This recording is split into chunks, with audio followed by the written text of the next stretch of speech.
Weight loss కోసం tasty food ని తినడం మానేసారా? అయితే ఈ రెసిపీని ట్రై చేయండి. టేస్టీ ఫుడ్ తో పాటు హై ప్రోటీన్ కంటెంట్ ఉన్న ఫుడ్ కాబట్టి చాలా ఫైబర్ ఫుడ్ అండి. అందుకే టేస్టీగా వెయిట్ లాస్ కూడా యూజ్ అయ్యే రెసిపీ ఇది. ఇక్కడ స్కిప్ చేయకుండా సింపుల్ గా ఎలా ప్రిపేర్ చేశాను అనేది చూసి ప్లీజ్ లైక్ అండ్ కామెంట్ చేయండి. ఇంకా రెసిపీలోకి వెళ్ళిపోదామా? చూడడానికి కూడా చాలా అందంగా కలర్ఫుల్ గా కనిపిస్తుంది కదా. అయితే ఇలా ముందు రోజు రాత్రి గానీ 8 hours బిఫోర్ గానీ ఇలా నానేసుకొని మరుసటి రోజుకి మనం చేత్తో ఇలా చితిపితే 2 బద్దలు అయ్యే విధంగా అంత మెత్తగా సోక్ అవ్వాలండి. నెక్స్ట్ ఉల్లిపాయలు, పచ్చిమిరపకాయలు, టమాటా, అల్లం, వెల్లుల్లి ఇవన్నీ కలిపి ఒక మిక్సీ జార్ లో వేసి జీడిపప్పు, లవంగాలు, దాల్చిన చెక్క చాలా కొద్ది క్వాంటిటీ తీసుకొని మిక్సీ జార్ లో వేసి గ్రైండ్ చేసి పేస్ట్ చేసి పక్కన పెట్టుకోవాలి.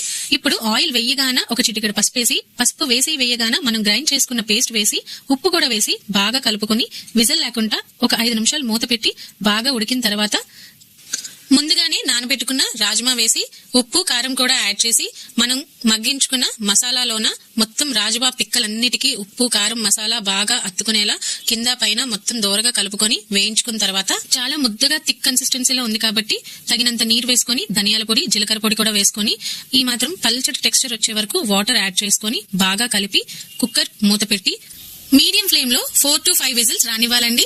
ఇదంతా జరగడానికి ఒక 10 నుంచి 15 నిమిషాలు పడుతుందా? ఈ లోపు ఇల్లంతా ఎంత మంచి అరోమా స్ప్రెడ్ అయిందంటే కుక్కర్ మూత తీసే లోపు కూడా ఆగలేనంత టెంప్టింగ్ స్మెల్ వచ్చింది. అన్ని ఇలా గ్రైండ్ చేసి యాడ్ చేయడం వల్ల ఒక చాట్ తినేలాగా ఈవినింగ్ స్నాక్స్ లాగా కూడా తినొచ్చండి. అంతేకాకుండా రైస్ లో కానీ రోటీలో కానీ పచ్చుల్లిపాయతో నంచుకుంటూ కాంబినేషన్ ఇచ్చి తింటే ఇంకా ఉంటది రుచి. ఆహా, ఏమి రుచి కదా.